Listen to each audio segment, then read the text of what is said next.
Ok, donc je voudrais essayer de finir le chapitre 2 aujourd'hui, là, sur les qubits, les systèmes quantiques élémentaires.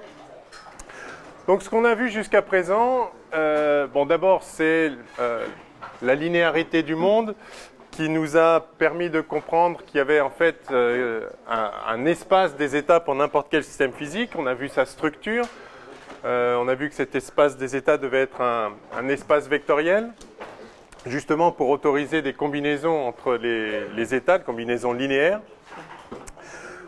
On a donc construit, on a vu comment construire l'espace des états en tant qu'espace de Hilbert avec un produit hermitien associé qui permet de comparer les états les uns aux autres. Et puis on a vu comment construire des opérateurs associés à des grandeurs physiques, les grandeurs physiques étant en physique quantique des grandeurs qui n'ont pas une valeur bien définie dans chacun des états. Certains états ont une valeur bien définie. Donc on les construit en tant que vecteurs propres de ces opérateurs associés aux grandeurs physiques. Donc on a vu la notion d'observable, etc. Et puis on a appliqué ça ensuite au cas le plus simple d'un système physique, donc un système dont l'espace vectoriel a 2 dimensions, avec donc des bases de cet espace vectoriel qui ont 2 éléments, mais évidemment ça peut être n'importe quel 2 éléments. Alors on choisit, pour faciliter les calculs, des états qui sont orthogonaux, sachant que 2 états orthogonaux sont bien distinguables, hein, puisqu'ils peuvent être vecteurs propres d'une certaine grandeur physique associés à des valeurs propres différentes. Donc ils peuvent être distingués de manière certaine. Tandis que des combinaisons linéaires de ces états ne peuvent pas être distinguées de manière certaine par la mesure d'une grandeur physique pour laquelle il n'aurait pas de valeur bien définie. Et puis, alors on a vu donc le cas particulier du qubit formé par un spin élémentaire. Donc on a commencé à introduire la notion de spin. On a vu ça à partir du moment magnétique via l'expérience de Stern et Gerlach. Et puis donc je crois la dernière fois on est arrivé à relier ce moment magnétique qui en physique classique est relié à un moment cinétique ou moment angulaire orbital, lié au mouvement, par exemple, au mouvement circulaire, ou pas circulaire, mais enfin, soyons simples, au mouvement circulaire d'un électron, c'est-à-dire d'une particule chargée autour d'un point. Donc il y a un moment cinétique, et puis ça fait aussi une petite boucle de courant à laquelle est associé un moment magnétique. Et donc, de manière standard en physique classique, une particule chargée possédant un moment cinétique, moment angulaire, possède aussi un moment magnétique avec un lien entre les deux qui est le fameux facteur gyromagnétique. Bien. On a vu donc en physique quantique, on pouvait avoir un moment magnétique sans avoir de moment cinétique orbital. Néanmoins, ce moment magnétique, on a vu qu'il avait des propriétés par rapport aux axes, hein, mu x, mu y, mu z, avec des notions d'orientation qui font qu'il y a quand même une notion d'orientation dans l'espace et que si on fait des rotations, ce moment magnétique se comporte quand même comme un vecteur. On avait écrit, ça nous avait permis d'obtenir l'opérateur moment magnétique qui est un opérateur vectoriel, hein, avec une notion de direction dans l'espace qui a un sens précis. Alors, quand on mesure une composante, vous vous souvenez que cette composante est nécessairement quantifiée, au sens que vous pouvez avoir que 2 valeurs, hein, on avait trouvé plus mu0 ou moins mu0, quelle que soit la direction dans laquelle on le mesure, la projection, c'est-à-dire la composante du moment magnétique sur cette direction, ça ne peut pas être n'importe quoi, ça peut être que l'une ou l'autre des 2 valeurs propres de cet opérateur. Néanmoins, les probabilités d'obtenir l'une ou l'autre valeur ne sont pas n'importe quoi. Elles dépendent bien sûr de la combinaison linéaire particulière de l'état dont on parle par rapport, combinaison linéaire sur les autres, sur des états propres. Et on a vu qu'en moyenne, la vectorialité, si on veut, de cette grandeur se traduit par des probabilités qui sont en cos θ, enfin avec les projections sur les bons axes. Donc il y a vraiment une notion de directionnalité malgré tout sur ce moment magnétique. Et puis on avait vu, si je me souviens bien, on avait relié ce moment magnétique, donc qui n'est pas lié à un mouvement orbital, mais qui est néanmoins peut-être relié donc à un moment cinétique intrinsèque du coup, qui n'est pas lié à un mouvement dans l'espace, mais qui appartient à la particule, qui est un mouvement, donc, un moment cinétique, un moment angulaire qu'on appelle intrinsèque, et qu'on avait appelé donc le spin, parce que ça nous rappelle qu'il y a un lien quand même avec les rotations. Et donc on avait écrit, je crois qu'on en était arrivé à écrire que ce moment magnétique, alors en tant que vecteur, mais en tant qu'opérateur, grandeur physique, c'était donc h bar, pardon, c'était, alors j'avais écrit, je crois ça, G gamma S, est-ce que j'avais écrit ça? Oui? Oui? Oui. Où gamma est le rapport gyromagnétique,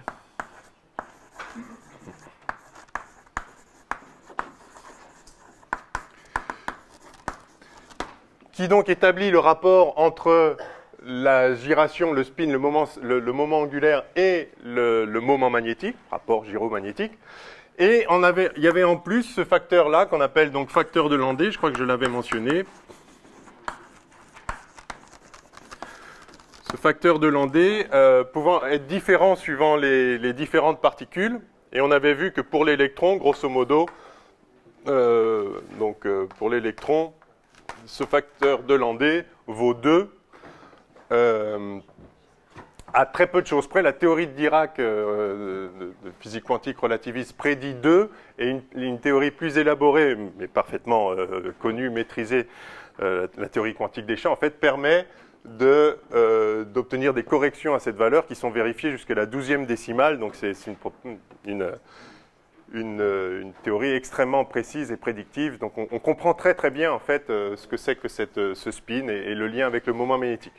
Alors cet opérateur spin, quant à lui, je crois aussi que j'avais eu le temps d'écrire que donc c'est un opérateur vectoriel, c'est-à-dire qu'on peut lui attribuer des composantes suivant différentes directions, enfin quelconques de l'espace. Chacune de ces composantes est un opérateur avec 2 vecteurs propres et 2 valeurs propres. Et les valeurs propres en question, c'était pour un spin 1,5, qui est le qubit qui nous intéresse. Les valeurs propres, c'était plus h bar sur 2 et moins h bar sur 2. Et donc, en fait, en écrivant, en analysant l'expérience de Sternegger là, on avait vu que cet opérateur de spin pouvait s'écrire exactement comme h bar sur 2 fois, donc chacune de ces composantes est un opérateur. Eh bien, l'opérateur en question, quand on regarde l'expérience, on voit que ce sont les matrices de Dirac. Donc j'avais dû écrire quelque chose comme ça. Okay, avec ici les sigma qui, si on l'écrit dans la base des vecteurs propres correspondant à l'orientation suivant l'axe Z, évidemment je choisis l'axe Z comme je veux, mais si je l'écris dans la base des vecteurs propres associés à la direction Z, sigma x, c'était en fait la matrice de Pauli qu'on avait appelée sigma 1. Vous vous rappelez qu'elle s'écrit comme ceci. Sigma y, c'était la matrice de Pauli qu'on avait appelée sigma 2, qui s'écrit comme ceci. Et sigma z, c'était la matrice de Pauli numéro 3, qui est directement, évidemment, diagonale dans cette base, puisqu'on a choisi comme vecteur de base, justement, les valeurs propres de sigma z. Donc, plus 1 et moins 1 pour la matrice de Pauli. Et donc, pour la matrice, pour l'opérateur de spin, les valeurs propres sont juste h bar sur 2 fois les valeurs propres de celle-là, c'est-à-dire plus h bar sur 2 et moins h bar sur 2. Voilà, donc je crois que ça résume à peu près ce qu'on a fait jusqu'à présent. J'espère que vous avez bien assimilé tout ça. Bon, ben ça c'est très très bien. Je voulais juste... Oui, c'est ça, j'avais à la fin du cours, la dernière fois, en répondant à une question sur c'est quoi vraiment le spin et justement quel est son lien avec les rotations, j'avais mentionné que... on allait voir plus tard, mais pas encore, la théorie générale du moment cinétique en physique quantique. Et en fait, cette théorie générale fait apparaître des opérateurs moments cinétiques de ce type-là qui vérifient, dans la propriété intrinsèque, et de vérifier des relations de commutation caractéristiques justement du groupe des rotations. Donc c'est lié à la façon dont quand on combine des rotations, le résultat d'une combinaison de rotation, c'est un résultat bien précis. On peut faire une rotation par là, puis par là, ça équivaut à une rotation dans une autre direction autour d'un autre axe, etc. Enfin, la manière spécifique dont les rotations se combinent rejaillit sur... rejaillit sur certains opérateurs qui vérifient tous les mêmes relations de commutation. Alors, on n'a pas encore vraiment parlé de relations de commutation, mais vous les avez vus dans les TD, et je peux vous rappeler ici qu'on avait, je pense que vous l'avez calculé explicitement en principe, si vous calculez sigma x, sigma y, moins sigma y, sigma x, alors ça, par définition, c'est ce qu'on appelle le commutateur de sigma x et de sigma y, et on le note comme ceci, sigma x virgule sigma y avec des crochets. Donc ça s'appelle le commutateur.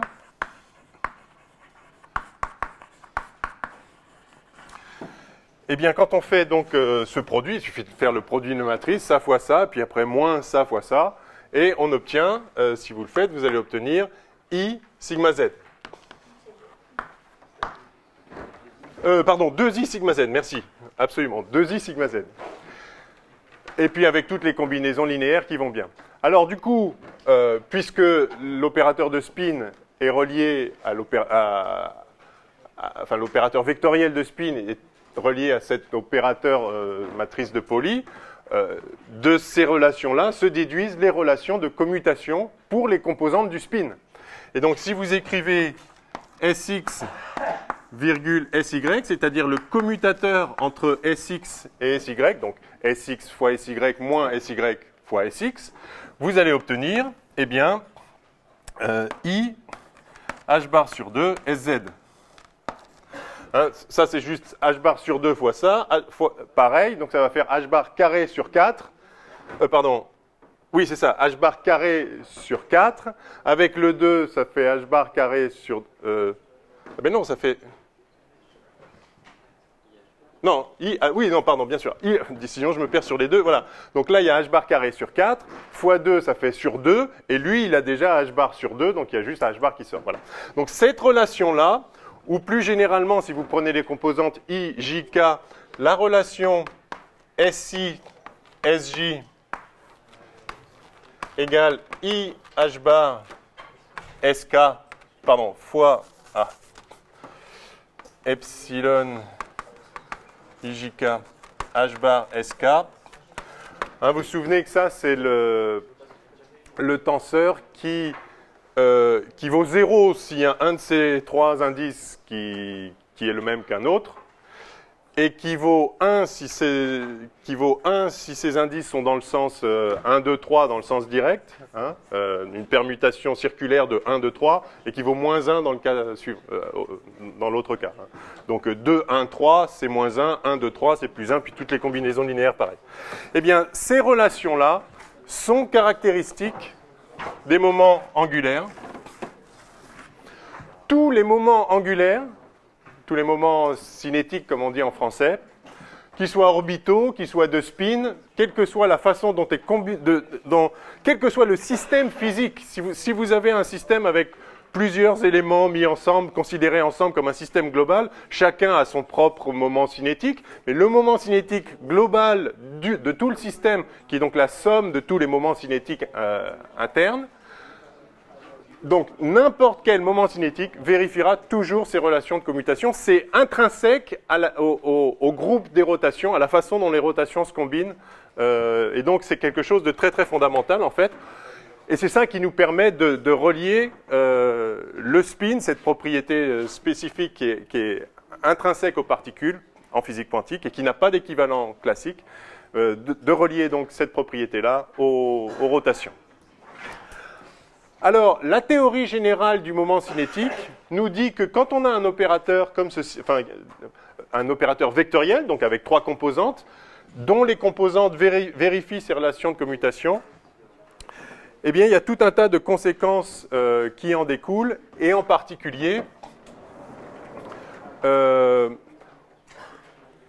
les valeurs propres et les vecteurs propres de ces opérateurs ne peuvent pas être n'importe quoi.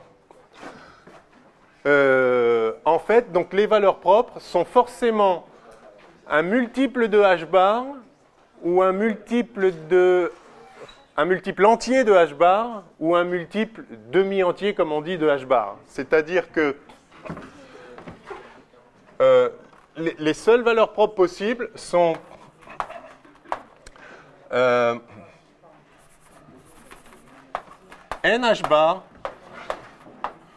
ou n plus 1,5 h bar pour n dans grand N. C'est assez remarquable. Donc il y a toute une théorie qu'on ne va pas faire tout de suite, mais je veux juste faire ce lien-là. Il y a une question? Non? Ah non.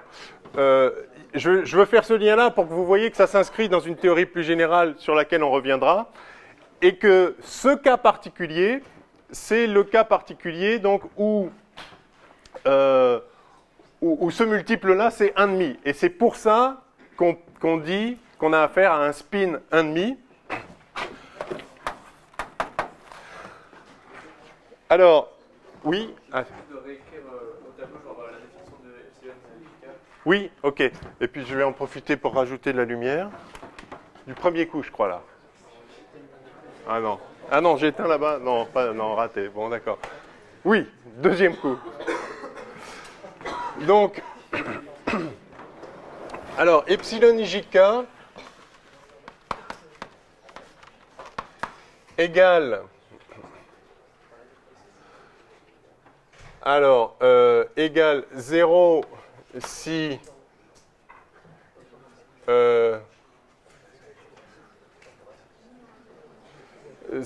donc on est dans un espace à 3 enfin on a trois composantes, hein, donc I, J et K appartiennent tous à soit 1, c'est soit 1, soit 2, soit 3, d'accord?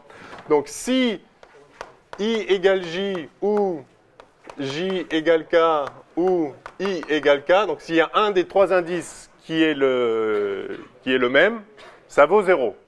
Hein, donc c'est en fait ce qu'on appelle le tenseur totalement antisymétrique. Donc dès qu'il y a deux choses égales, en fait, à chaque fois que c'est antisymétrique, à chaque fois que vous inversez deux indices quelconques, vous obtenez l'opposé. Donc s'il y a deux indices égaux, en les inversant, ça ne change pas, et du coup, l'opposé de lui-même, il n'y a que 0 qui est l'opposé de lui-même. Donc, c'est 0 si vous avez deux indices égaux. Si vous inversez deux indices quelconques là-dedans, ça donne l'opposé, et alors, donc, ça vaut 1, epsilon 1, 2, 3 égale 1, d'accord? Et puis, toutes les permutations circulaires, donc epsilon 2, 3, 1, voilà, quand c'est direct, c'est 1, quand c'est indirect, c'est moins 1. Donc 2, 3, 1, ça fait 1. Et puis epsilon, 3, 1, 2, ça c'est 1. Et puis les autres, epsilon 2, 1, 3, ça c'est moins 1. Hein. Et c'est aussi comme epsilon 1, 3, 2 et comme epsilon 3, 2, 1. Voilà. Et tous les autres, c'est 0. Oui? Comment on l'établit? Alors, en fait, vous l'avez établi en TD, en principe. Hein, donc, on a ça, vous l'avez eu, avec les permutations circulaires. Donc là, vous voyez que typiquement, ça, c'est égal à 2i, epsilon, x, y, z, sigma z. X, Y, Z, c'est dans le bon ordre, donc ça vaut 1. Ouais. Voilà. Si vous faites les autres, si vous faites sigma Y, virgule sigma X, vous allez trouver moins 2i sigma Z. Et si vous faites les permutations circulaires de ça, vous allez, par exemple, si vous faites sigma Y, virgule sigma Z, donc le commutateur de sigma Y et sigma Z, vous allez trouver 2i sigma X. Donc avec le plus ici. Bref, en fait, il suffit de le faire, on voit que ça le fait. C'est juste une façon pratique de l'écrire, plutôt que d'écrire toutes les combinaisons possibles, parce qu'il y en a 6 possibles, hein, avec une seule formule, grâce à ce petit tenseur-là magique, tenseur de Levi-Civita, ça permet d'écrire de façon compacte. Et c'est pas par hasard que ce soit ces tenseurs qui arrivent, mais bon, on ne va pas faire toute la théorie, le lien entre les mathématiques, enfin la théorie des groupes qu'il y a derrière. Je voulais le mentionner comme ça. D'abord, c'est plus pratique à écrire. Et parce que, donc, comme je vous dis, une étude générale de ces opérateurs-là vous montre que, donc, des opérateurs qui satisfont ces relations-là, donc il y a l'opérateur de spin 1,5 qu'on a vu, mais il peut y en avoir plein d'autres, et à chaque fois, il y a un spin, une valeur du spin bien particulière qui est associée. Et une des raisons pour lesquelles je voulais mentionner tout ça, c'est qu'il y a une certaine ambiguïté sur le spin. Quand on dit qu'on a affaire à une particule de spin 1,5, on devrait dire une particule de nombre quantique de spin 1,5. Alors, qu'est-ce que le spin vraiment? Il y a deux choses. Alors, le spin, c'est... bon, première chose, oui. Le spin, c'est un opérateur vectoriel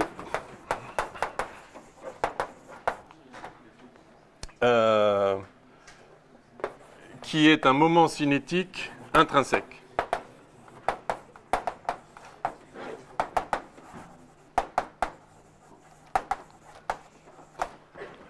Donc c'est ce fameux S que j'ai écrit. Voilà. Alors cet opérateur, il peut agir dans des espaces vectoriels de dimensions variées. Dans le cas d'un spin 1,5 de notre qubit, l'espace vectoriel en question, il est de dimension 2. Mais des opérateurs qui vérifient cette relation-là peuvent opérer dans des espaces de dimension 3, 5, 27, d'accord? Alors, justement, il y a une autre notion de spin, enfin, qui est liée à ça, mais on emploie le même mot souvent, pour désigner, en fait, ce qu'on appelle le nombre quantique de spin.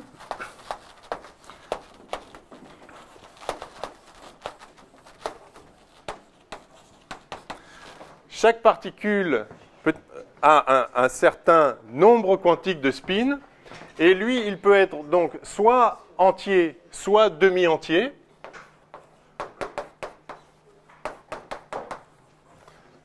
C'est-à-dire, je vais le noter NS, le nombre de spin, le nombre quantique de spin. C'est un nombre exactement comme la charge électrique. Vous avez un certain nombre de fois la charge élémentaire.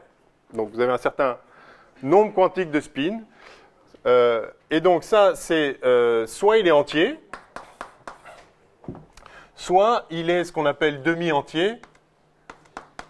Alors, ce n'est pas une bonne façon de parler, demi-entier, parce que tout nombre entier est aussi demi-entier, c'est la moitié de son double.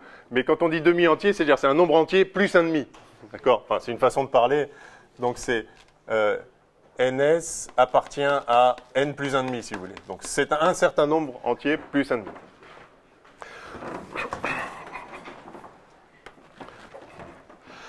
Alors, peut-être vous savez déjà, ou vous verrez bientôt, peut-être vous avez entendu parler en physique statistique, les particules qui ont un nombre quantique de spin entier, on appelle ça des bosons.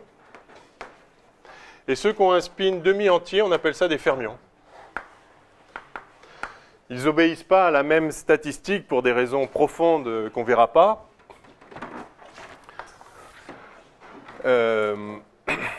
Et pour ceux qui ont fait un peu de chimie, vous savez qu'il y a un principe d'exclusion de Pauli qui est important pour les électrons, qui font que vous ne pouvez pas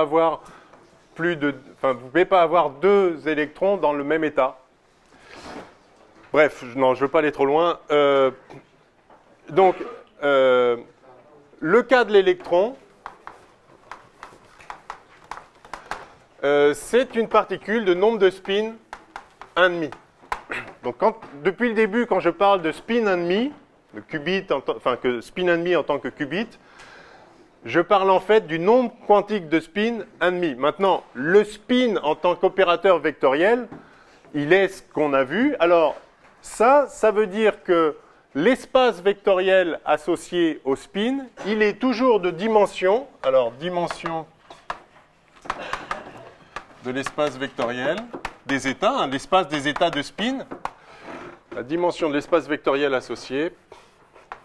La théorie nous montre que c'est toujours, en fait, 2ns plus 1. Alors, vous pouvez vérifier, dans le cas de l'électron, 2 fois 1,5, ça fait 1, plus 1, ça fait 2. Effectivement, c'est la dimension de l'espace vectoriel des états de spin qu'on a vu. Donc, pour un électron, ou pour n'importe quelle particule de spin 1,5, l'espace vectoriel des états associés à ce moment cinétique intrinsèque est de dimension 2. Mais si vous prenez par exemple, je ne sais pas, une particule de spin 1 par exemple, une particule de spin 1 aura un espace vectoriel des états associés de dimension 3. D'accord ? Bien, je ne veux pas en dire beaucoup plus, si ce n'est que quand on a un nombre quantique de spin ns, les valeurs propres possibles, c'est-à-dire si vous mesurez le spin, vous allez trouver l'une ou l'autre des valeurs propres, comme pour n'importe quelle grandeur physique. Les valeurs propres sont en fait tout. Alors,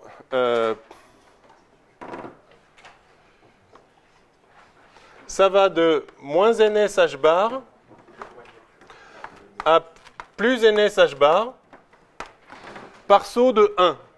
Donc vous allez avoir moins ns plus 1 h bar, moins ns plus, h bar, moins ns plus 2 h bar, et puis jusqu'à ns moins 1 h bar et ns h bar. Voilà. Vous avez donc tous les nombres compris entre moins ns h bar et plus ns h bar par saut de h bar. C'est ça l'essence de la quantification du spin, c'est que vous passez d'une valeur propre à l'autre en ajoutant h bar. Alors, suivant d'où vous partez, si vous avez un spin, je ne sais pas, 3, alors vous pouvez avoir, donc exemple, si vous avez un nombre de spins ns égale 3, eh bien les valeurs possibles, ça va être moins 3 h bar, moins 2 h bar, moins h bar, 0, h bar, 2 h bar ou 3 h bar. Si vous avez un nombre de spins qui vaut 1,5, eh bien vous aurez moins 1,5 h bar, moins 0,5 h bar, plus 0,5 h bar et plus 1,5 h bar. Vous voyez l'idée. Et vous voyez que vous avez autant de valeurs possibles que de dimensions dans l'espace. Donc vous avez une base de l'espace des états qui est faite avec les différents vecteurs propres associés aux différentes valeurs propres possibles. Donc ce n'est pas dégénéré en l'occurrence. Donc dans le cas du qubit, dans le cas donc de l'électron ou de n'importe quelle particule de spin 1,5 ou n'importe quel système de spin 1,5, eh bien vous avez ns qui vaut 1,5, c'est pour ça qu'on dit que c'est un spin 1,5. Eh bien vous voyez que pour un spin 1,5, les valeurs possibles de la mesure du spin dans une certaine composante, enfin d'une certaine composante du spin, mais n'importe laquelle, ça va être, donc pour ns égale 1,5, ça va être eh bien, moins h bar sur 2 ou plus h bar sur 2, c'est tout. Il y a un espace vectoriel de dimension 2 avec deux valeurs propres possibles qui sont ça. Donc voilà ce que c'est qu'un spin 1,5 replacé dans le contexte général des moments cinétiques. Donc, je ne fais pas cette étude complète, mais voilà ce qu'on montre. Alors, on montre une autre chose, de manière générale, sur les moments cinétiques, et je vais le montrer dans le cas particulier du spin 1,5. Cette autre chose qu'on montre, c'est que si vous calculez en quelque sorte la norme du spin, la norme du moment cinétique global, vous obtenez, eh ben on va voir quoi. Donc, norme, je mets des guillemets parce que c'est la norme au sens classique d'une grandeur quantique, donc on va voir ce qu'on entend par là. Ce que j'entends par là, c'est, je vais noter en fait S carré, qui est simplement le produit scalaire de S opérateur vectoriel avec lui-même, c'est-à-dire Sx Sx plus Sy Sy plus Sz Sz. D'accord? Ceci est un opérateur. Chacun de ces termes est un opérateur. Je l'applique à un état. Enfin, si j'applique cet opérateur à un vecteur quelconque psi, je vais obtenir un certain vecteur. Alors, calculons ça, en fait. Si vous calculez... Alors, est-ce que vous l'avez fait, ça, peut-être en TD? Sigma x fois sigma x, vous n'avez pas fait ça?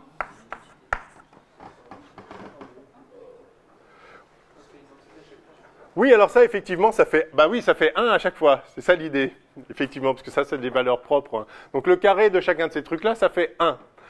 Du coup, cet opérateur-là, en fait, comme Sx, c'est juste h bar sur 2 fois ça, bah oui, voilà, donc j'ai pas besoin de le refaire. Enfin, c'est trivial, vous faites le carré des matrices, mais vous l'avez fait, donc ça fait 1. Donc ça, en fait, ça fait 3 quarts, en fait, de h bar carré. Fois l'identité. OK?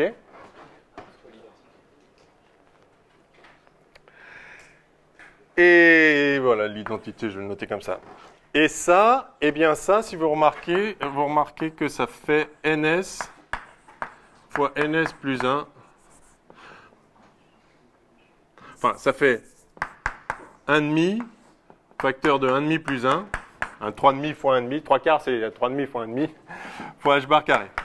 Eh bien ça, c'est une propriété générale des opérateurs moment cinétiques. Le produit, enfin la norme, donc le carré de l'opérateur vectoriel, enfin le produit scalaire de l'opérateur avec lui-même, donc sa norme en un sens un petit peu générique, ce sera toujours égal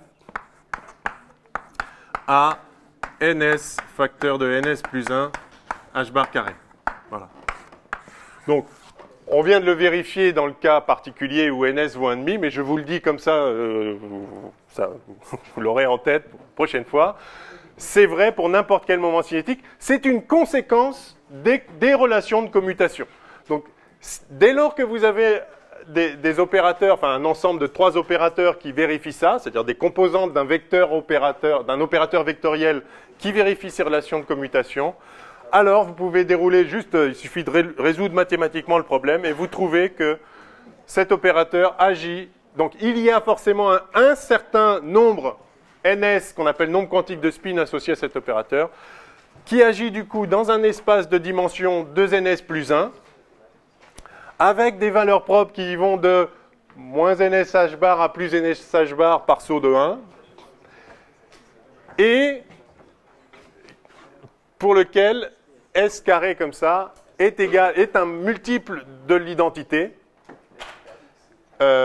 qui vaut exactement ça. Bon, voilà.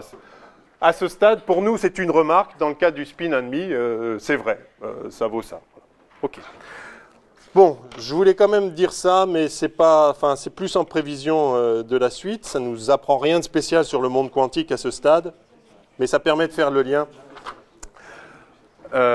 avec un contexte plus général sur les moments cinétiques. Bien, alors, ce que je voulais faire maintenant, c'était, mais je ne vais pas le faire tout de suite, je crois, c'était parler de compatibilité entre les opérateurs. Je crois que je ne vais pas le faire tout de suite. Je vais le laisser un peu en annexe, et si j'ai le temps, je le ferai. Ce que je vais faire maintenant, c'est que je vais combiner, on a bien vu en détail le système élémentaire d'un qubit. Maintenant, je vais prendre 2 qubits, et je vais voir ce qui se passe. Donc je prends un système un peu plus compliqué, un système constitué de 2 qubits.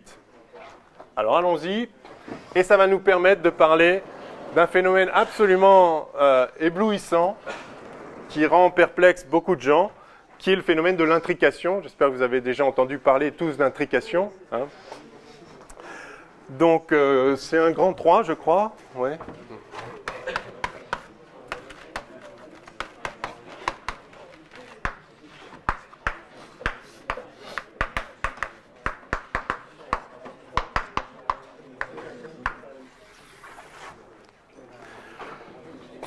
Alors, je vais commencer par une petite analyse un peu, une approche intuitive de ce qu'on va construire. Ensuite, je vais être obligé de faire un encart un peu formel sur les produits tensoriels en mathématiques, parce que je crois que vous n'avez pas vu les produits tensoriels.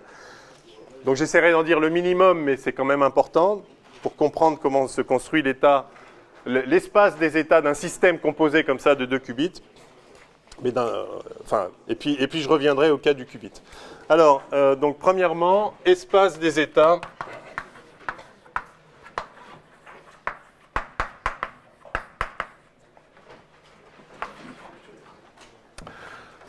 Du système de 2 qubits.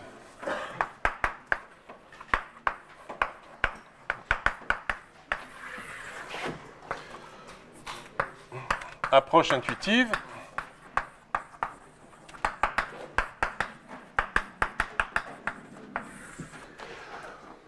Donc, on a vu que si on avait un qubit, l'espace des états était un espace vectoriel de dimension 2, avec par exemple, donc pour un qubit,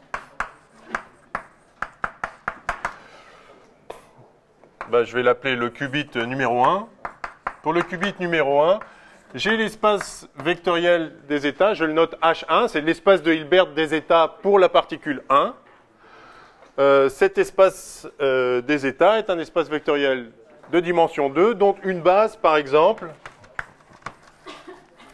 peut être ce que j'avais noté, plus z moins z, mais ça peut être n'importe quel vecteur propre associé aux valeurs propres, donc pour le moment magnétique ou pour le spin. Donc si pour le spin, ça va être associé aux valeurs propres h bar sur 2 moins h bar sur 2 dans une certaine direction. Donc je choisis z pour cette direction. Donc voilà une base particulière de cet espace. Alors, très bien. Et puis, si j'ai un autre qubit, j'ai un autre espace des états. Évidemment, les états d'un qubit, ça n'a rien à voir avec les états de l'autre qubit.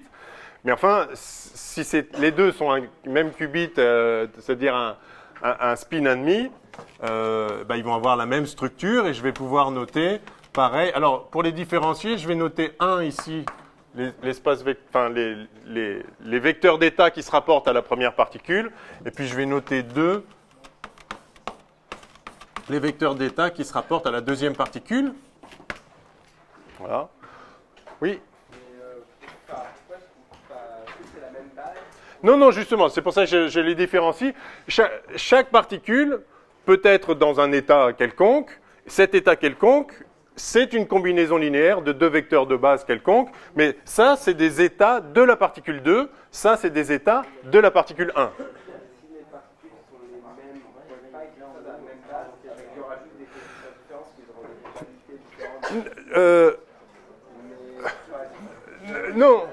Non, parce que rappelez-vous qu'un vecteur d'état, c'est le vecteur qui est associé à l'état d'une particule. Si vous avez, vous pouvez très bien avoir cette particule dans un certain état, puis telle autre particule dans un autre état. Et donc, mais par exemple, si vous avez cette particule dans l'état de spin vers le haut, et celle-là dans l'état de spin vers le bas, vous voyez bien que ce n'est pas la même chose que si vous aviez celle-là vers le bas et celle-là vers le haut.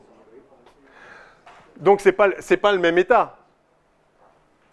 Enfin, il faut pouvoir les distinguer. Mais c'est ce qu'on va faire là tout de suite, ceci dit.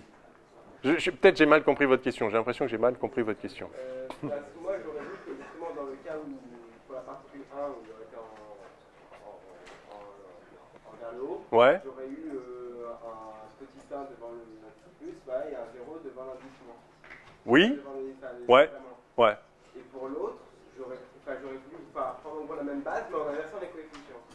Oui, je suis d'accord, mais simplement, ça, c'est l'espace des états de la particule 1, ça, c'est l'espace des états de la particule 2. C'est un autre espace. Alors, ils ont la même structure parce que c'est les mêmes particules. Il se trouve qu'ils ont la même structure, mais c'est un autre espace, donc ce n'est pas le même vecteur. D'accord ? C'est un vecteur équivalent, mais ce n'est pas le même. Ça, c'est l'espace des états de la particule 1, ça, c'est l'espace des états de la particule 2. Oui ? Non, là, en l'occurrence, je considère 2 qubits, je prends le système le plus simple. Le système le plus simple, c'était 1 qubit, et le deuxième système plus simple, ça va être 2 qubits ensemble. Non, pas nécessairement. Ça peut être un électron et un muon, ça peut être... parce que je ne les considère que du point de vue de leur spin. Donc du coup, en fait, toutes les particules de spin and demi sont la même particule vu que je considère que ça. Maintenant, il peut y avoir d'autres propriétés que je ne prends pas en compte ici. Donc juste vraiment, je m'intéresse à la manière de... La question que je me pose, c'est à quoi ressemble l'espace des états d'un système constitué de deux systèmes élémentaires. Alors, voyons, qu'est-ce qu'il peut y avoir comme état possible pour le système combiné, le système des deux spins, un demi, des deux qubits? Bah, clairement, dans les états possibles, je peux avoir... Donc,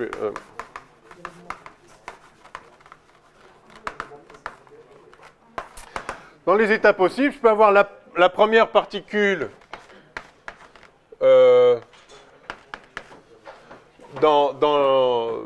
suivant Z, et la deuxième, pareil, plus suivant Z, par exemple. Ça va être un état possible. Alors le « et » là, il va falloir... Enfin, pour l'instant, j'ai l'un et l'autre. Voilà, c'est l'état du système, c'est qu'il y en a une dans un certain état, l'autre dans un autre état. Je peux avoir aussi celui-là dans la direction plus X, et celui-là dans la direction moins Y. De manière générale, je peux avoir le 1 dans la direction psi, enfin, dans l'état psi, qui est forcément une combinaison linéaire des deux autres, mais enfin qui est un état parmi d'autres, et puis la particule 2 dans l'état, je sais pas, je peux l'appeler phi 2. Donc, oui. Est-ce que l'état plus 1 Z peut être une combinaison linéaire des états de... Non, c'est pas le même espace, c'est pas le même... Ça, c'est un état, ou celui-là, enfin, la particule 1, elle est dans un certain état. Cet état-là, c'est une combinaison linéaire des états de base de cet espace-là, mais pas des autres. Alors, en l'occurrence, ils se ressemblent les espaces. En fait, ils sont isomorphes, mais c'est pas le même. Enfin, voilà. Et donc, le système, il peut être dans un état où la première particule est dans son état, elle ignore ce que fait l'autre, et puis l'autre particule, elle est dans son état aussi, elle ignore ce que fait le premier. Donc, on voit bien que l'espace des états, il va contenir des états comme ça. Alors, ce « et », on va le noter comme ça. On va le noter comme ça. Pour l'instant, c'est une notation. Voilà. Voilà un état possible du système. Voilà un autre état possible du système. Alors, ouais.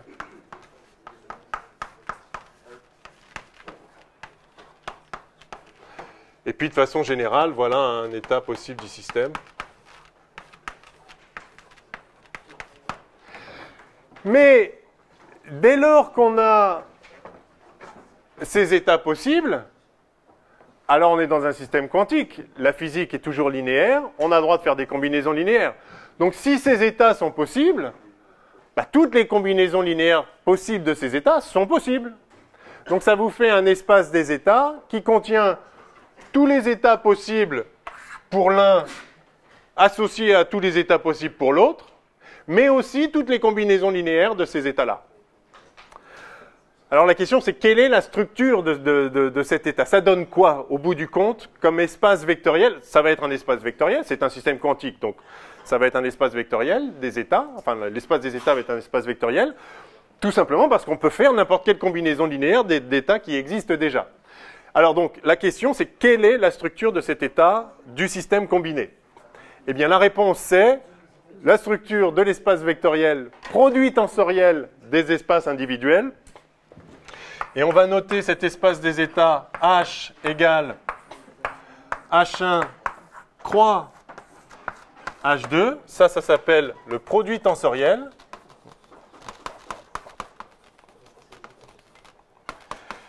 Et en fait, c'est l'espace vectoriel engendré.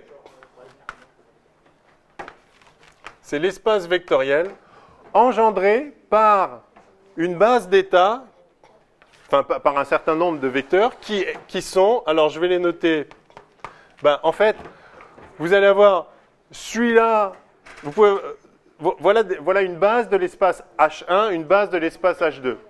Eh bien, donc en fait, une base de l'espace produit tensoriel, ça va être plus, plus Z pour 1 croix plus Z pour 2. Un deuxième vecteur de base, ça va être plus Z pour 1 croix moins Z pour 2. Un troisième, ça va être moins Z pour 1 croix plus Z pour 2. Et le dernier, croix moins Z pour 2. En fait, c'est le plus simple qu'on puisse imaginer. C'est sûr que la particule 1, elle peut être dans cet état-là, ou dans celui-là, ou dans n'importe quelle combinaison linéaire, certes. La particule 2 aussi peut être soit dans celui-là, soit dans celui-là, soit dans n'importe quelle combinaison linéaire de ces deux-là. C'est les espaces individuels qu'on connaît déjà bien. Mais en fait, le système global, il peut être soit dans l'état lui pour la particule 1 et lui pour la particule 2, soit lui pour la particule 1 et lui pour la particule 2, soit, etc., etc. Donc, soit les quatre combinaisons. Donc, en fait, ces quatre combinaisons particulières qui sont bien naturelles sont ces quatre vecteurs-là.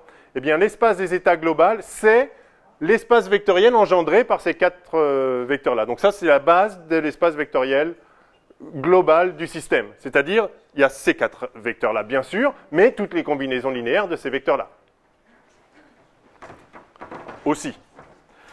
Mais ça forme un espace vectoriel, justement, parce que vous pouvez faire toutes les combinaisons linéaires que vous voulez. Alors, donc ça s'appelle l'espace vectoriel produit tensoriel, et je dois maintenant, donc c'est un peu, c'est un peu avec les mains, je vais maintenant vous montrer ce qu'est véritablement la construction du produit de l'espace vectoriel produit tensoriel d'un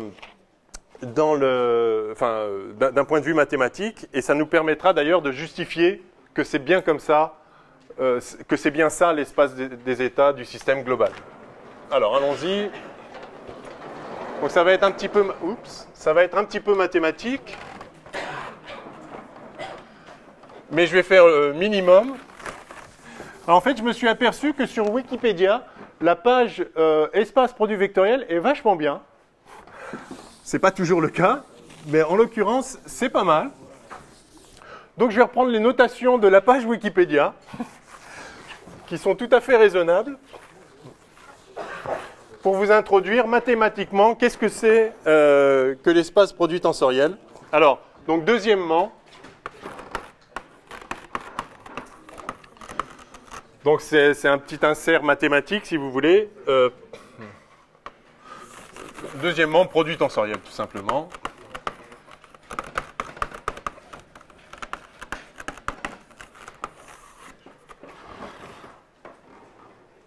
Donc, le point clé, c'est qu'en fait, il existe une construction mathématique qui fait exactement ce qu'on veut, c'est-à-dire qui décrit exactement ça, ce que notre intuition nous dicte. Il y a une construction mathématique qu'il fait, qui est la construction des espaces du produit tensoriel, de l'espace produit tensoriel. Donc, je vais faire premièrement théorème et définition.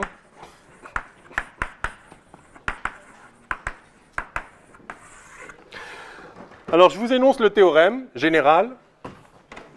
On va construire un espace vectoriel à partir de deux espaces vectoriels. C'est exactement ce qu'on veut. On a deux espaces. Ces espaces vectoriels, pour nous, ce sont les espaces des états du système. Et on prend les deux systèmes ensemble, et du coup, ça fait un système global qui va combiner les espaces des états des deux d'une certaine façon. Eh bien, ce que montre ce théorème, en fait, c'est qu'il n'y a pas 10 000 façons de construire un espace qui combine les deux autres. Il n'y en a qu'une, en vrai. Et c'est assez magique. Et effectivement, c'est celle-là, et elle s'appelle produit tensoriel. Donc alors, je vous énonce ce théorème. Alors, soit deux espaces vectoriels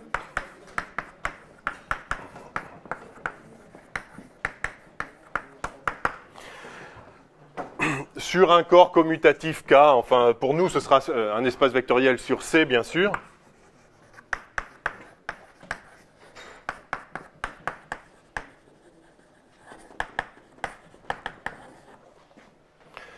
Donc pour nous, le corps K, ça va être C, et puis les espaces vectoriels, ça va être des espaces de Hilbert. C'est les espaces des états du système. Mais de manière générale, si vous avez deux espaces vectoriels sur un même corps, vous pouvez construire un espace qui les combine de la façon suivante. Alors, donc soit deux espaces, machin. Il existe un espace vectoriel qu'on notera E croix F. D'accord ? Bon, c'est une notation. Le théorème dit qu'il existe un espace vectoriel qui vérifie, alors un espace comme ça, et une application bilinéaire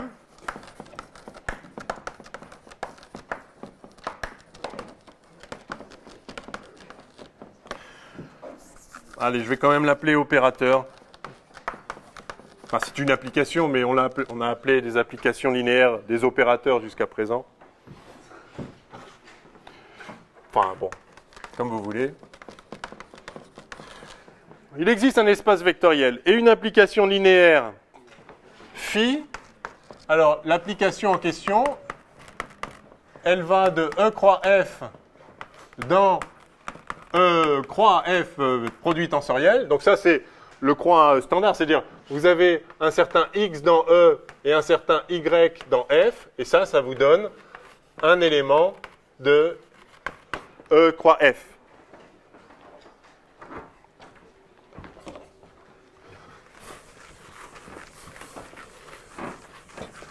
Donc, le théorème dit que si vous avez deux espaces vectoriels quelconques, vous pouvez former un espace vectoriel avec une application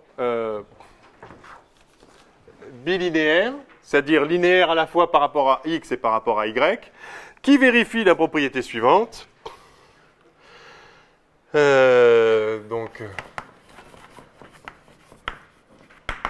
Tel que, alors c'est là que ça devient beau, enfin c'est là que la substance du théorème arrive.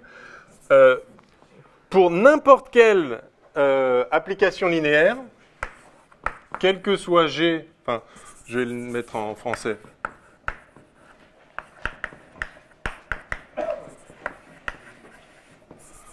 Allez, pour toute application bilinéaire G,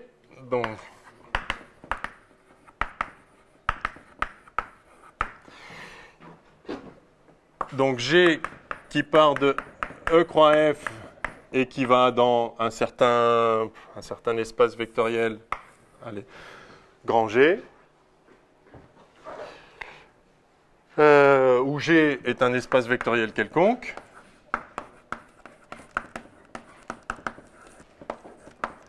Je vais commenter tout ça après, hein, ça va prendre du sens. Il existe une unique application linéaire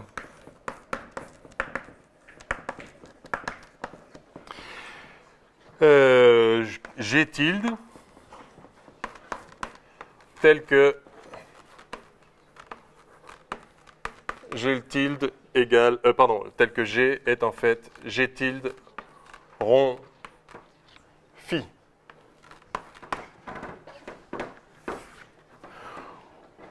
Alors, autrement dit, hein, c'est-à-dire, quel que soit x dans E, quel que soit y dans F, G de x, y, c'est en fait G tilde de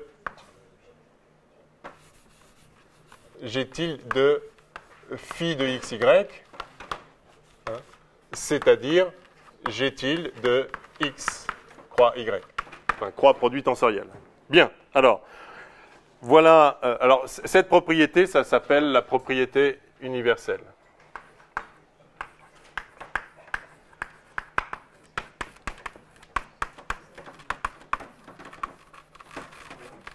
Alors, je vais monter ce tableau, on va garder ce théorème écrit, et maintenant on va voir sa substance, on va voir qu'est-ce qu'il nous dit vraiment, et pourquoi c'est formidable pour la physique quantique.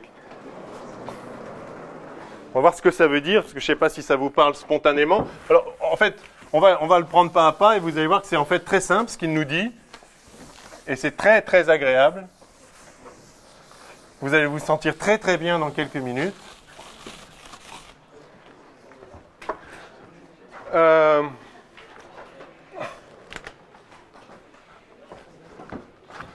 Je vous laisse le relire tranquillement pour vous-même déjà. Essayez de comprendre ce qu'il dit. Et puis on va le reprendre ensemble. Alors, vous avez deux espaces vectoriels, E et F.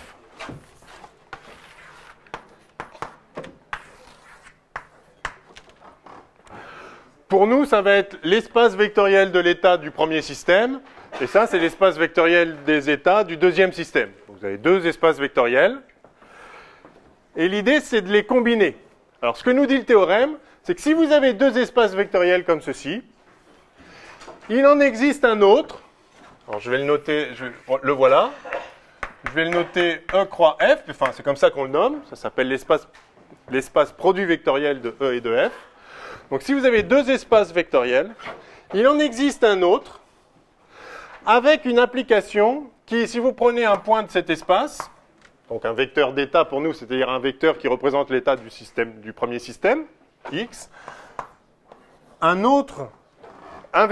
vecteur dans l'autre espace vectoriel, donc un dans chaque, un état du premier système et un état du deuxième système, ça, donc l'application phi, ça associe, donc vous en prenez deux quelconques, et ça vous en donne un, vous voyez, phi là. Prenez un état dans X, un état dans Y, ça vous donne un certain état dans E croix F. D'accord? Donc jusque-là, ça va. Ça vous donne un certain un point ici, enfin un certain point, un certain élément là, voilà, un élément de cet autre espace vectoriel qu'on va noter X croix Y.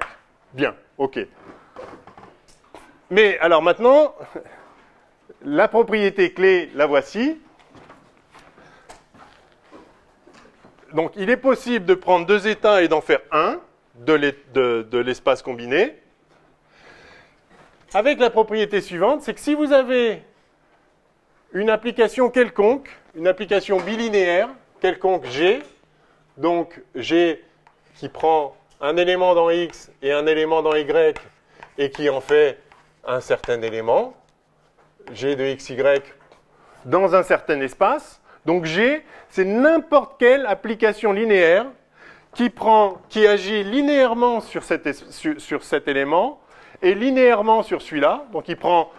Donc c'est l'opérateur le plus générique que vous puissiez imaginer, qui va agir linéairement sur l'espace des états du premier système, linéairement sur l'espace des états de l'autre système. Donc ça, c'est n'importe quelle action possible physique, parce qu'on a vu qu'en physique, les actions sont toujours linéaires. Hein. Si vous avez l'action sur un état combiné, ça va être la combinaison des actions sur chaque état standard. Donc G, c'est n'importe quoi qui agit linéairement sur les états.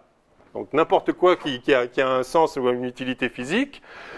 Donc G, c'est un truc qui va combiner, qui va prendre X et Y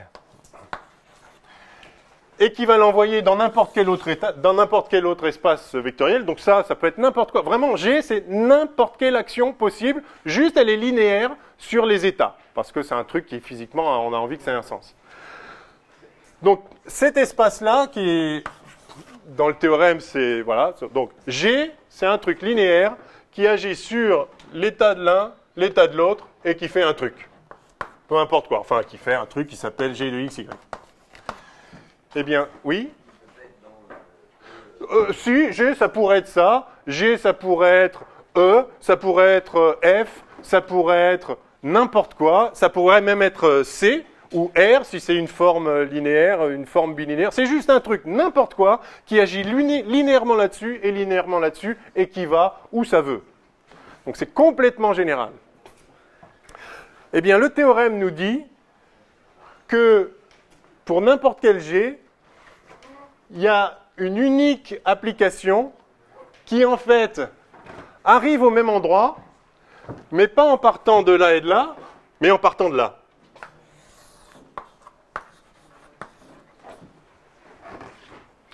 C'est-à-dire que vous pouvez traduire n'importe quelle action linéaire sur un état de l'un et un état de l'autre en une action linéaire sur l'état combiné. C'est ça que dit le théorème. Et ce que dit le théorème, ah oui, j'ai oublié de mentionner ça. Non, d'accord. Enfin, oui, si, je vais le rajouter là. Donc, d'accord, ce que dit le théorème, c'est qu'il est possible de construire un un espace qui a des éléments qui combinent les éléments des deux espaces, de telle façon que n'importe quelle action linéaire sur les espaces séparés se traduise en une action linéaire, mais une seule, unique, il ne peut pas y en avoir d'autres, qui prend l'état combiné des deux et qui arrive au même endroit. Donc on peut représenter une action linéaire sur les deux espaces par une action linéaire sur l'espace combiné. Eh bien, et c'est ça maintenant qui manque là, c'est de plus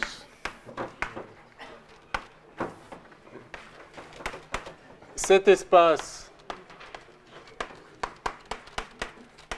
E croix F est unique à isomorphisme près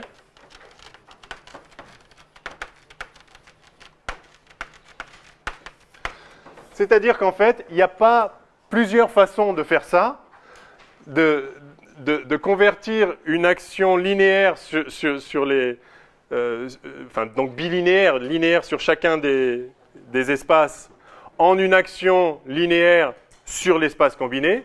Il n'y a qu'une seule façon de le faire. À isomorphisme près, ça veut dire que, évidemment, une fois que vous avez cet espace-là, vous pouvez prendre un autre espace qui aura exactement la même structure, et donc vous associez ce vecteur à un autre. Donc ce ne sera pas le même espace, mais en fait, si, c'est le même. C'est-à-dire, deux espaces isomorphes, en fait, c'est les mêmes. C'est juste vous appelez différemment les éléments. C'est comme si vous traduisez un texte dans une autre langue, c'est le même texte. Donc, c'est ça que ça nous dit ici. Premièrement, il est possible de combiner deux espaces vectoriels en un seul, de telle sorte que l'action linéaire sur l'un et sur l'autre soit en fait une action linéaire sur juste l'espace combiné. Et en plus, il n'y a qu'une seule façon de faire ça, c'est-à-dire si vous en trouvez une autre, en fait c'est la même. C'est-à-dire c'est la même, il suffit, vous faites une correspondance, c'est lui, et puis du coup, il n'y a pas différentes façons de le faire, il n'y a qu'une façon de le faire. D'accord ? Donc ça c'est génial, parce que c'est exactement ce qu'on veut. Nous on sait que la physique est linéaire, on sait que les actions sur les états vont toujours être linéaires. Eh bien ce que nous dit ce théorème, c'est qu'il n'y a qu'une seule façon de combiner deux espaces séparés en un espace global qui respecte cette linéarité et la possibilité de faire des combinaisons linéaires. Enfin, voilà. Donc, quand on dit que G est bilinéaire, ça veut dire que G de alpha x plus bêta x, de alpha x1, alors de alpha 1 x1 plus alpha 2 x2 et de bêta 1 y1 plus bêta 2 y2, c'est alpha 1, bêta 1, G de x1, y1, plus alpha 1, bêta 2, etc. Je ne vais pas tous les écrire, ça va me fatiguer. D'accord, enfin c'est bilinéaire, donc voilà. Donc il n'y a qu'une seule façon de rassembler, de faire... premièrement, c'est possible de former un espace vectoriel dont les éléments sont des combinaisons des éléments de l'autre. Donc c'est possible de construire un espace vectoriel à partir des espaces vectoriels, de deux espaces vectoriels quelconques. Et il n'y a qu'une seule façon de le faire. Eh bien donc, si on applique ça à la physique quantique, l'espace des états des systèmes sont des espaces vectoriels. Donc si vous avez deux systèmes, il y a une unique façon de former un espace des états qui va qui va combiner les espaces des états individuels et qui va respecter la linéarité du monde, quoi, en fait. Voilà.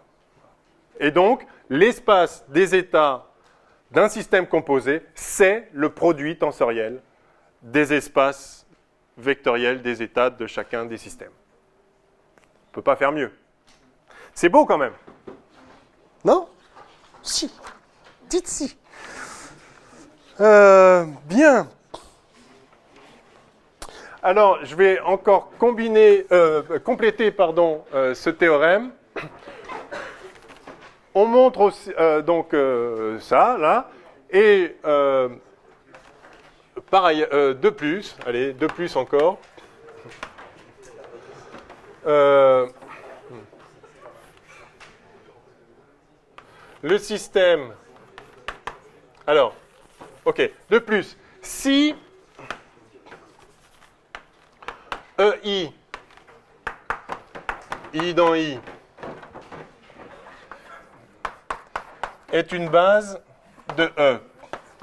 Donc là, on a construit l'espace vectoriel. Maintenant, on va aller plus loin. On va même construire une base de cet espace vectoriel. Si EI est une base de E, donc EI, c'est la base, c'est une base sur notre premier espace des états. Et FJ, J dans J, hein, c'est pas forcément le même ensemble, hein, c'est pas forcément le même espace vectoriel, pas forcément la même dimensionnalité. Ça peut même être de dimension infinie, d'ailleurs. Si donc EI est une base de E et FJ une base de F, donc chaque espace vient avec sa propre base, bien sûr, c'est un espace vectoriel. Si EI est une base de E et FJ une base de F, alors la collection des vecteurs EI croix FJ pour I dans I et J dans J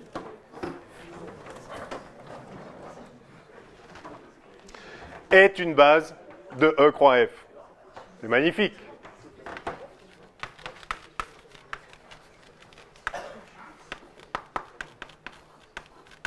Pas beau ça? Donc voilà le théorème mathématique complet qui nous permet de construire, qui définit le produit tensoriel. Le fait que ça existe est vraiment remarquable, et le fait qu'il n'y en a qu'un possible est encore plus remarquable si on veut. Et en plus, ça vous donne une base, et la base est exactement ce à quoi on s'attendait intuitivement.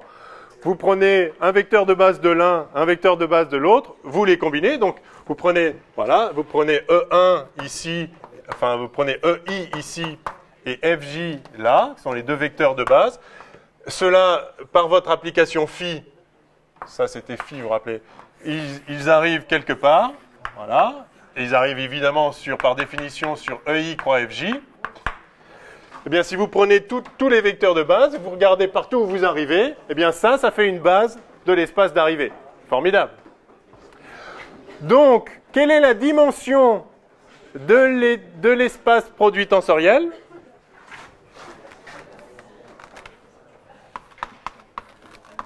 La dimension de E croix F.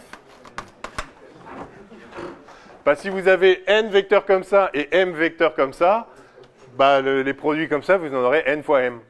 D'accord? Donc la dimension de l'espace vectoriel produit tensoriel, c'est le produit des dimensions des espaces vectoriels individuels. Fois, cette fois, dim, ça c'est un nombre entier d'ailleurs. Hein, ça pourrait être infini d'ailleurs, soit dit en passant. Hein, là, on travaille avec des qubits d'un espace de dimension 2, ça pourrait être des espaces de dimension quelconque, y compris des espaces vectoriels, des espaces de Hilbert de dimension infinie. Cette construction fonctionne encore. C'est complètement ouvert. C'est n'importe quel espace vectoriel, vous pouvez les combiner en un espace vectoriel global qui a parfaitement les propriétés qu'on veut. Et il n'y a qu'une façon de le faire. OK? Donc ça, c'est une base. Et du coup, la dimensionnalité de l'espace est celle-ci, c'est juste le produit des deux. OK? Donc on va revenir maintenant à notre qubit. Qu'est-ce qu'il nous reste comme temps? 20 minutes? Bon, OK. C'est bien, c'est bien, c'est bien. On est plutôt bien là. Étrangement. Enfin, quoique... Ouais, bon, bref. Alors, accélérons quand même. Je laisse ce théorème ou je l'efface? Allez. Je le laisse. Je l'efface.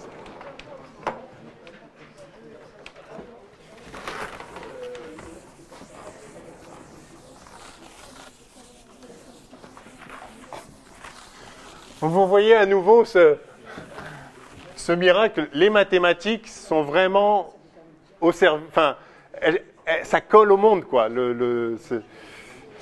Bon, bref. Ça nous mènerait trop loin.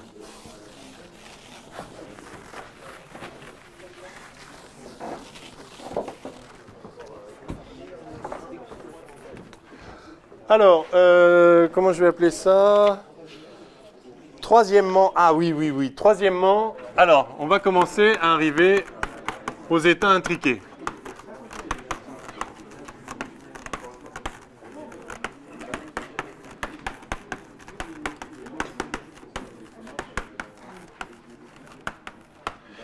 État séparable et état intriqué. Alors maintenant qu'on sait ce qu'est l'espace des états d'un système combiné, on va regarder un petit peu en détail qu'est-ce qu'il nous dit dans le cas le plus simple, parce que ce n'est pas la peine de compliquer inutilement les choses. Ce qui nous intéresse, c'est les concepts, et puis il y a déjà tellement de belles choses à faire sur ces systèmes simples. On va regarder ce qui se passe dans le cas donc, de 2 qubits qu'on associe. Alors, petit a, définition.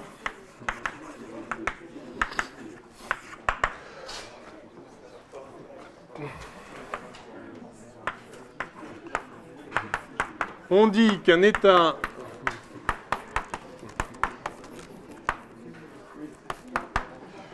du système combiné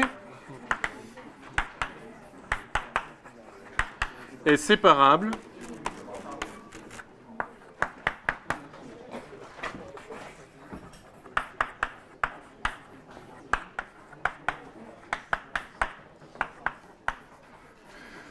s'il peut être écrit comme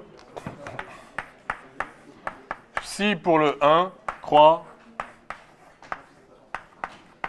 phi pour le 2. Voilà, tout simplement, on dit qu'un état est séparable. Donc, alors, je n'ai pas mis tout le détail. C'est l'état du système combiné. Donc, j'ai 2 sous-systèmes. Le système combiné est dit dans un état séparable s'il peut s'écrire comme ça, c'est-à-dire ça veut dire que le système 1 est dans l'état psi. Je laisse ce superscript là 1 pour préciser que c'est l'état du système 1. Et le système 2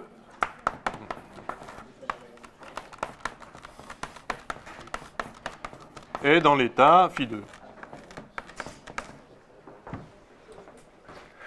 D'accord? Donc, OK, c'est pas surprenant, c'est de là qu'on est parti. Alors, dans le cas particulier de nos 2 qubits, ça c'est de façon générale, hein, quel que soit le système, vous dites que le système global composé de 2 sous-systèmes est dans un état séparable si vous pouvez l'écrire comme ça, c'est-à-dire identifier l'état du système 1, l'état du système 2, vous les mettez ensemble et voilà. Ça, c'est un système séparable. Mais la clé, c'est qu'il n'y a pas que ces états-là, c'est ce qu'on va voir tout de suite, et les états qui ne sont pas comme ça, on les appelle intriqués. Je vais le dire tout de suite, peut-être les autres. Donc, on dit qu'un état, machin, est séparable, si. Les autres états, donc ceux qui ne peuvent pas se mettre sous cette forme-là, sont dits intriqués.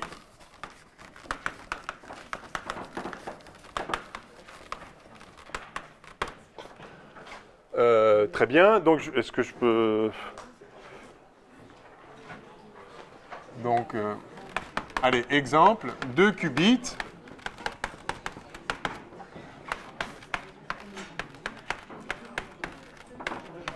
Si 1 croix phi 2, ça va paraître, par exemple, être cet état-là, ça va être, alors alpha, je vais l'appeler alpha 1 plus bêta 1 moins. Celui-là, ça va être alpha 2 plus, alors je devrais mettre des 1 ici et des 2 là. Je les retirerai après les indices et exposants parce que ça devient vite pénible. Alors, cet état-là, c'est quoi cet état-là? Bon, voilà, donc juste ça. Petit b, existence, et c'est là le point clé,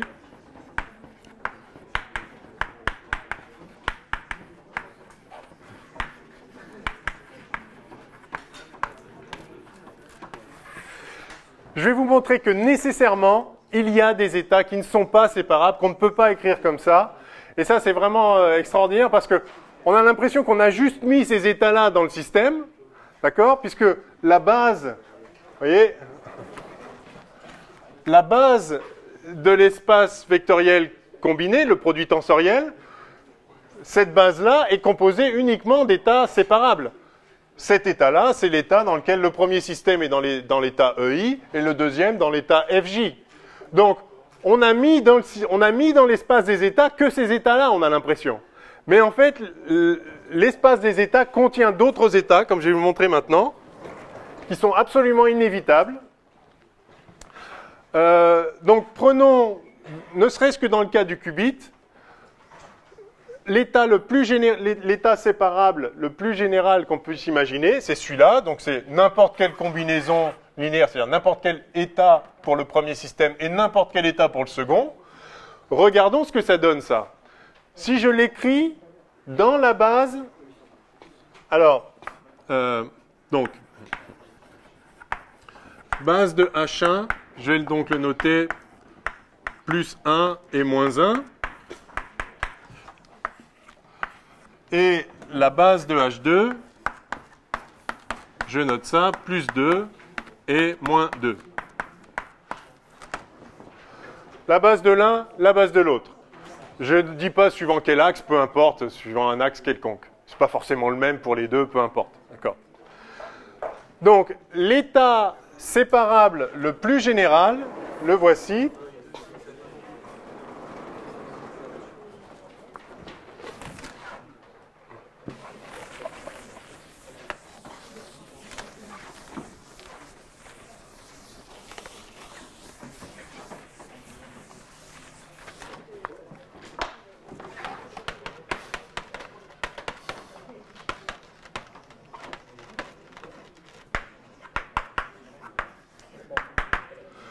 L'état séparable le plus général, donc c'est celui que j'ai écrit là-haut, celui qui combine, enfin c'est ça là, c'est ça croix ça, d'accord?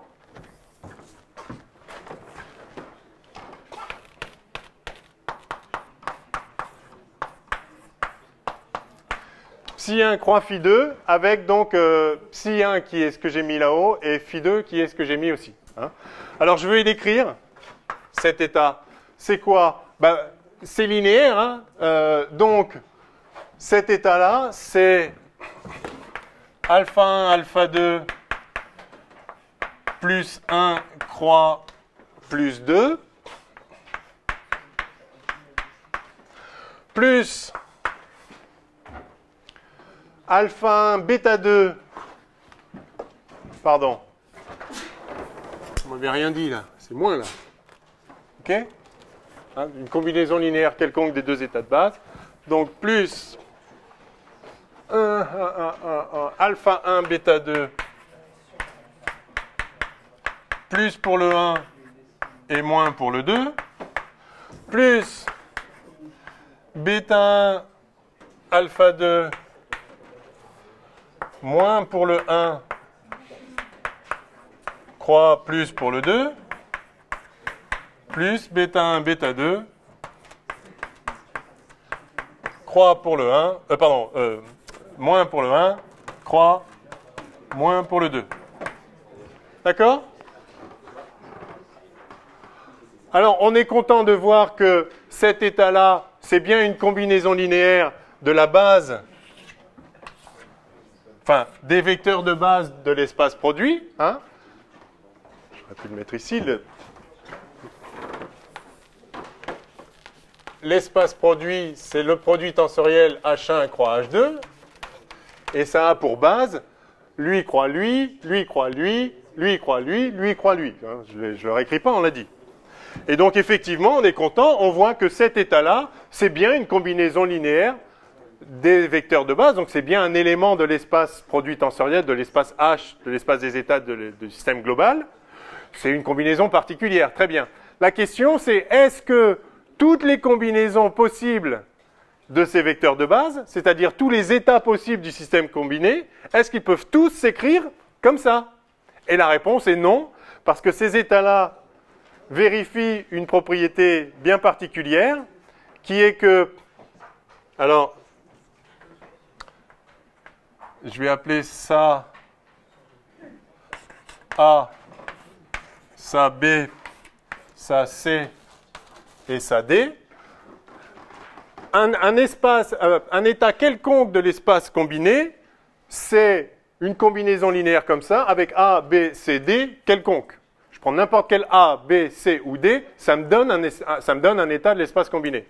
Eh bien, celles-là, ces états-là, qui s'écrivent comme ça, ne sont pas n'importe quelle combinaison linéaire, parce qu'ils vérifient tous une propriété évidente, il suffit de regarder, qui est que, eh bien, si vous faites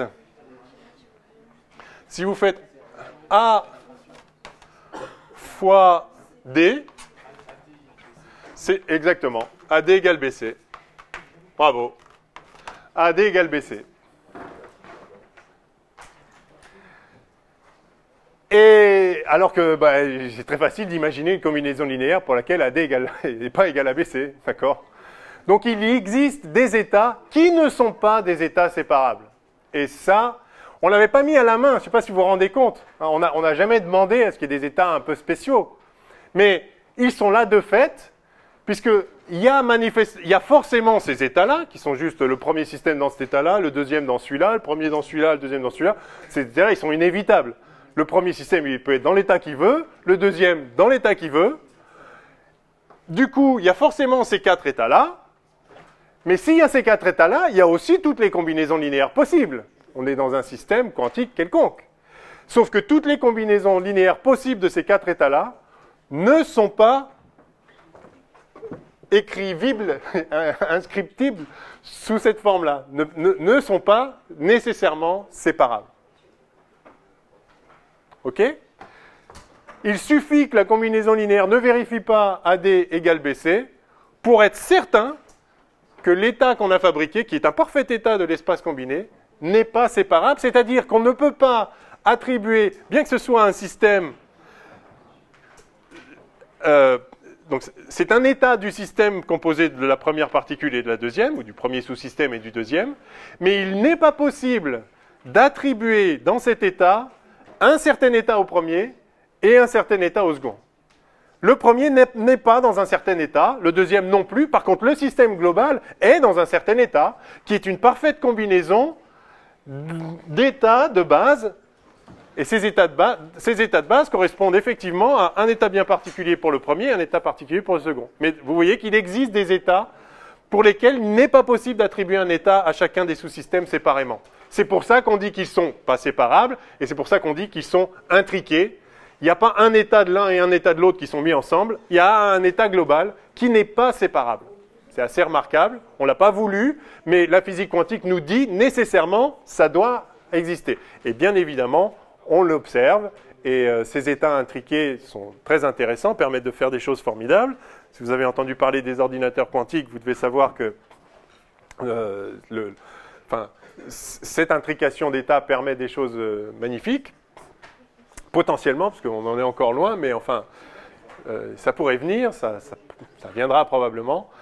Et il y a énormément de travaux sur les états intriqués, parce que, alors, ça défie un petit peu notre bon sens classique, évidemment, parce que, classiquement, si vous avez un système constitué de deux sous-systèmes, chacun des sous-systèmes est dans son propre état. De même que chaque système a des valeurs des grandeurs physiques bien définies. En physique quantique, ce n'est pas le cas. Un système seul peut très bien ne pas avoir de valeur bien définie des grandeurs physiques, mais est une combinaison linéaire d'états qui, eux, ont une valeur bien définie. Eh bien, un système formé de deux sous-systèmes peut très bien être dans un état qui n'est pas séparable, c'est-à-dire pour lequel vous ne pouvez pas dire ce sous-système est dans cet état-là et celui-là dans tel autre. Alors, prenons un exemple très simple, avec le temps qui nous reste, c'est-à-dire très peu. Je voulais faire l'action des opérateurs là-dessus, je ne vais pas le faire. Donc, je vais prendre un état très simple, enfin, un exemple très simple.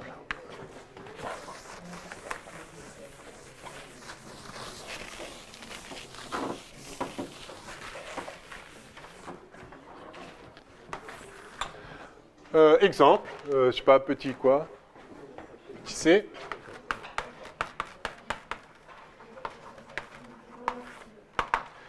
Exemple, eh bien, prenons cet état-là.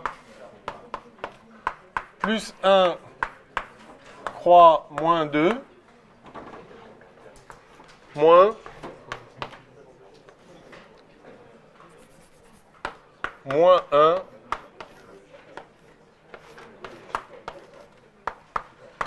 croix plus 2. Puis je vais le normer, cet état. Je vais l'appeler S.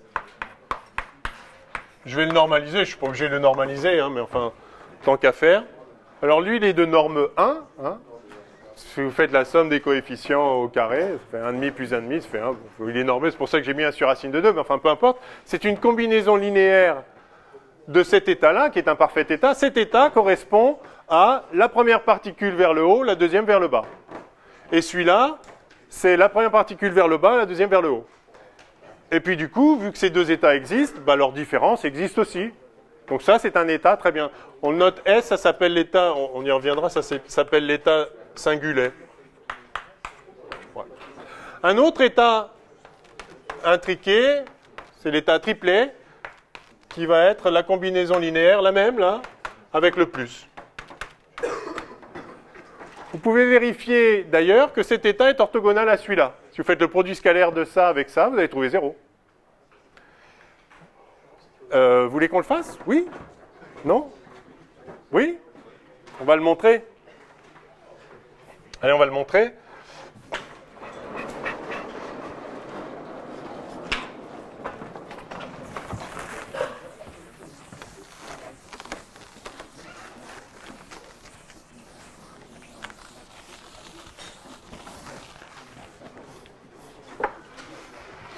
Montrons que S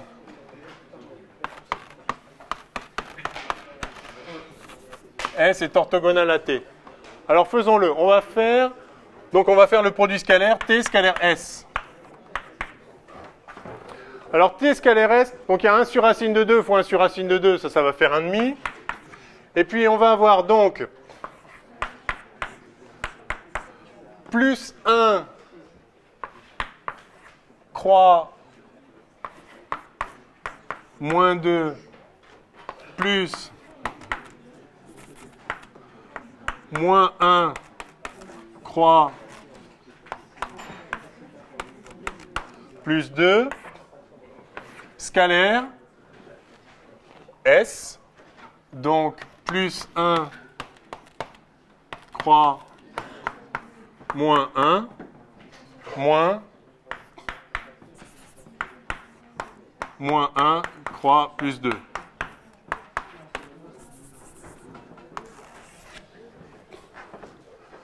D'accord? J'ai juste écrit le bras associé au ket T et je multiplie par le ket S.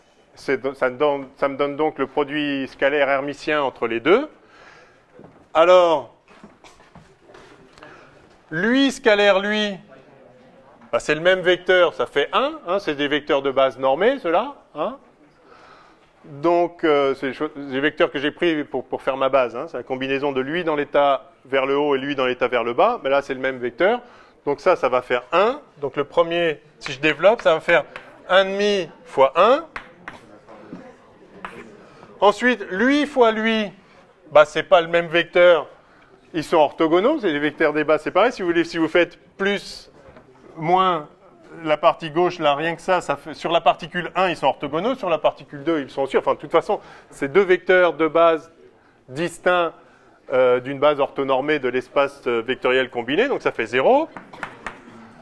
Lui, ça fait 0. Et puis lui, croix lui, bah, là c'est le même vecteur, mais il y a le signe moins, donc ça fait moins 1. Et donc ça fait 0. Ces deux vecteurs sont orthogonaux. Bon, bah oui, très bien. Mais ces deux vecteurs, S et T, sont des états intriqués. Ces deux vecteurs, vous ne pouvez pas les écrire, si vous voulez, le AD n'est pas égal à BC, vous ne pouvez pas les écrire comme l'état de l'un croix l'état de l'autre. Alors, je pense qu'on n'a pas le temps. Vous me laissez combien de temps là encore? Rien, d'accord. Donc, on verra, en fait, on fera des calculs, on verra comment appliquer des opérateurs maintenant à un vecteur qui est un vecteur produit tensoriel, à une combinaison comme ça d'états. Et donc, je pense qu'on finira lundi. J'espère qu'on aura même le temps de commencer autre chose. Donc, imprégnez-vous de ce formalisme des produits tensoriels et admirez la beauté de ces états intriqués qui sont assez magiques, il faut bien le dire. À lundi!